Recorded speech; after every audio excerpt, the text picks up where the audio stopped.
Hello, friends, it's ZARGO here. In this video, we're starting a series of videos on the topic, why you can't win. Today, we'll be dissecting the advice on how to win from the movie Saw from the hit Start channel. I have a proposal for you. After watching the video, let me know if you agree with the original advice or with me.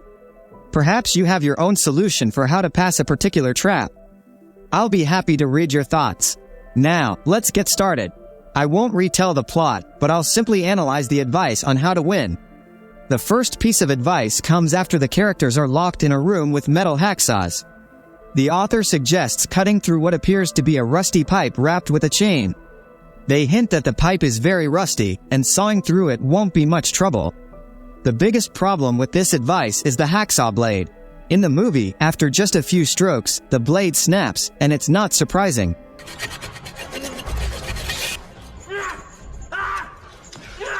For cutting through metal with a hacksaw, the blade needs to be of high quality. Moreover, according to experts' advice, the blade should contain cobalt. It's also a good idea to use a lubricating and cooling fluid. The characters didn't have any of this. The cost of their hacksaws probably doesn't exceed $2 to $3. They are very lightweight, wobbly, squeaky, and fragile.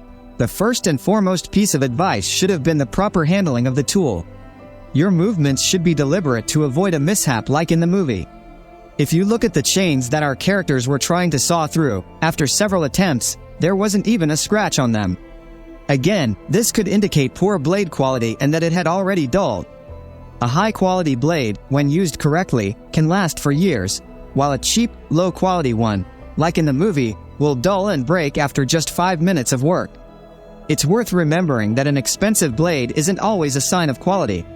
In general, the suggestion to saw through a cast iron pipe, especially one of such a large diameter, is a failed endeavor. Plus, why did the author assume the pipe was rusty? I'm not an expert in this field, but this is a cast iron water pipe. They are intentionally coated with a petroleum-based bitumen inside and out to protect against rust. Water supply pipes are made from cast iron with spheroidal graphite, which provides additional strength and resistance to mechanical damage. Allegedly, any rust on the pipe could be due to mud deposits or something else. By the way, in the specifications, it's also mentioned that these pipes are as strong as carbon steel products, such as rails. This brings us back to the fact that a cheap hacksaw blade, like in the movie, will dull after 5 minutes of work, as I mentioned earlier. So, trying to saw through the entire pipe in such a short time just isn't feasible. Cutting cast iron in relatively good condition with a bad hacksaw blade will be a tortuous and nearly impossible task. Maybe. Maybe not. Maybe fuck yourself. Next, they suggest taking the lid of a toilet tank and using it to break the padlock. This is bad advice, simply because toilets are usually made of porcelain or ceramic, both of which are fragile materials. The lid of a toilet tank can shatter into pieces when struck with a metal object, not immediately, but eventually. Such items are generally not very sturdy and can be turned into a pile of shards easily, whether by a simple firecracker explosion, hammering, or a kick. I've even tried breaking one with my foot in my younger years. Breaking the padlock itself wouldn't work, by the way. Speaking of the padlock, judging by the model, you can identify what kind of lock it is. The description mentions that it has a reinforced hardened shackle and is resistant to sawing, drilling, and impact loads. The only possible option for the prisoners would have been sawing through the chain, but that would require a high-quality hacksaw blade. You could also attempt to cut or break the chain with bolt cutters, but it all depends on the specific item, and the characters didn't have bolt cutters at their disposal. I found a YouTube video with a similar model of padlock that couldn't be sawed, cut, drilled, or opened with a screwdriver. I won't deny that there are cheaper padlocks, but that wasn't the case in the movie. Next, they suggest cutting off a piece of your leg, like the entire heel, as the simplest and quickest option. Aaron, what do you say about this?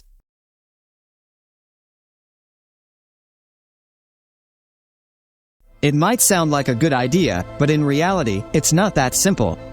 Firstly, you might cut off an insufficient amount of your heel, and it won't allow you to remove the restraints. Secondly, the volume of the heel's surface you cut off might end up being the same. Thirdly, if you amputate your heel and you get rescued, chances are you'll have your entire foot amputated. In this situation, a more reasonable approach, if one can even use that term, would be to try to break your leg. I've seen this method in several movies. For this, the previously mentioned toilet tank lid could suffice if it doesn't break in the process. Breaking bones is painful, but it's nowhere near as bad as slowly sawing off a limb. Plus, a broken leg can likely be repaired, but a severed, forgotten foot in the basement cannot. The next trap involves a man in the basement. The host of the How to WN video makes a significant mistake by stating that the victim must enter a room with barbed wire. However, it's not just any wire, it's reinforced barbed tape of various types. In a split second, a simple trap with spikes turned into a full-fledged death chamber. But let's go through it step by step. The author suggests that the most obvious way to escape is to crawl on your stomach to the exit because there's no wire on the floor. They also suggest not crawling but using underwear to push the wire aside and slowly make your way to the exit. Both methods are doomed to fail. I'll repeat once more, barbed tape is not regular barbed wire. These constructions are set up around military bases and prisons. The principle of operation is simple. When a person attempts to climb such a fence, they get cut by the tape and impale themselves on the spikes. The spikes are designed in such a way that they first pierce the victim's body, and when trying to pull them out, they cut the victim's body even more. Additionally, the barbed tape not only easily cuts flesh and skin but also clothing and even thick gloves. And no underwear will help you. Then, the author suggests the simplest way to beat the trap is to do nothing and stay in place, relying on the fact that your family and loved ones will find you soon. This method won't work because it was mentioned that inaction leads to death. For example, in the movie, they found the victim at the scene a month after their death. The trap could be located in such a place that even if you had half the city looking for you, they would still unlikely find you in time. Next, they tell us about the next victim, a guy who had poison injected into his body and was coated with a flammable gel. He is in a poorly lit room. He has a candle and a bunch of numbers on the walls, including a combination for a safe containing the antidote. In reality, the conditions of this test in the movie are not well explained. Why do we need a candle when there are already enough sources of light in the room? Why is there glass on the floor when the victim is wearing shoes? Here's the twist. Although this is a flaw, the choice of shoes can be easily explained by the need to avoid turning the actor's feet into mush. As for the already sufficient lighting, I can assume that the candle's heat is needed to reveal a paint that starts to glow or change color only when the candle is brought close to it. I don't see any other reason for the victim to carry a candle with them in such decent lighting conditions. Now, let's hear the advice they offer for solving this trap. Firstly, you need to be careful with the candle. Secondly, try to move the glass shards on the floor with your foot to create some space for maneuvering. That's it. No other advice is given. I won't comment on the first point for obvious reasons. As for the second one, let's delve into it a bit more. Why use the foot? As soon as the victim wakes up, they find a tape recorder and a candle on a piece of either organic or reinforced glass. It's clear that they are held by chains connected to unscrewing fasteners. The victim could have detached this glass and used it like a shovel to clear the glass shards on the floor. Judging by the candle, the victim had at least a few hours. Thick candles, when burning, form a cavity of liquid wax, which prolongs their burning time. The poison injected into the person is unlikely to kill them in half an hour. It's used as a pendulum, causing the loss of the victim's rationality. Therefore, after clearing the floor of shards, the victim could carefully scrape off the flammable gel from their body using one of the shards. To the extent possible, they could also use it as an additional light source when searching for the safe combination, assuming the theory that the numbers on the walls change color when heated is correct. Plus, you wouldn't lose the necessary lighting if the candle eventually burned out. The burning gel would replace it, but caution is paramount, of course. Furthermore, the author makes a huge mistake by saying that the victim of this test is innocent and that Jigsaw killed them only for skipping work. In the movie, it is explicitly stated that the person pretended to be sick and deceived gullible people out of large sums of money, for which they ultimately paid. Next is the legendary reverse bear trap. The victim has the trap on their head, and if it's not removed, it will tear their jaw apart. Nearby lies a guy with the key to the device inside his stomach. If you cut the guy open and retrieve the keys, you're saved. The author suggests not to panic and stay in the chair because the trap is wired to the chair with a wire. If you get up, a timer starts counting down. The advice is bad because we don't know any of this with you. On TV, they tell us that if we stay seated and do nothing, the bear trap will tear our head apart. That salvation lies in the guy lying in the corner with something in his belly. Any person, without thinking much, would instinctively get up from the chair and start looking for any means to remove the death device. The idea that you would suddenly decide to stay in the chair, feeling the threat to your posterior, is practically zero. Moreover, even if we did guess about the wire, there is one more nuance.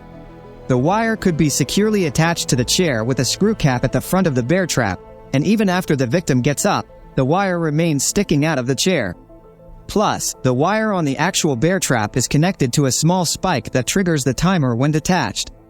Removing it wouldn't be possible. Then, we are offered to use Detective Hoffman's method. Find 2 pipes, 2 steel rods, or something similar, and place the device between them. There are many problems with this plan, and if you don't have some kind of tool to pick the lock on the bear trap, you won't be able to get out of it. Considering that even Detective Hoffman, from a more elegant bear trap with smaller pincers, managed to escape only by tearing his own cheek apart, the bear trap in the first movie lacks such finesse. Its pincers are larger, and the rods inserted into the mouth are not thin rods but long, wide blades that would make it impossible to remove them even if you injured your oral cavity. In the room where the victim finds themselves, there wasn't a single pipe or surface where they could insert the bear trap. I've explored everything that could be done at this point. Since we are dealing with a device with a clock mechanism, you can try to fiddle with the wires or jam the gears. However, before doing that, one small trick needs to be performed. On the front of the bear trap, there are 2 brackets or clamps. If they were loose, you could unscrew them if possible and carefully clamp the pincers. They would fit in easily. After that, you could start experimenting with the bear trap itself. The main problem with this whole plan is that when such a device is on your head, you can hardly see anything, and you would have to act by touch. But this is still better than just waiting. Or, as a last resort, you could tickle the tummy of the guy lying nearby, as a last-ditch means of salvation. So, these are the tips and analysis of the traps from the movie Saw. Which one you choose depends on your situation and imagination. And that's all for today. This was ZARGO. Take care of yourself and your loved ones.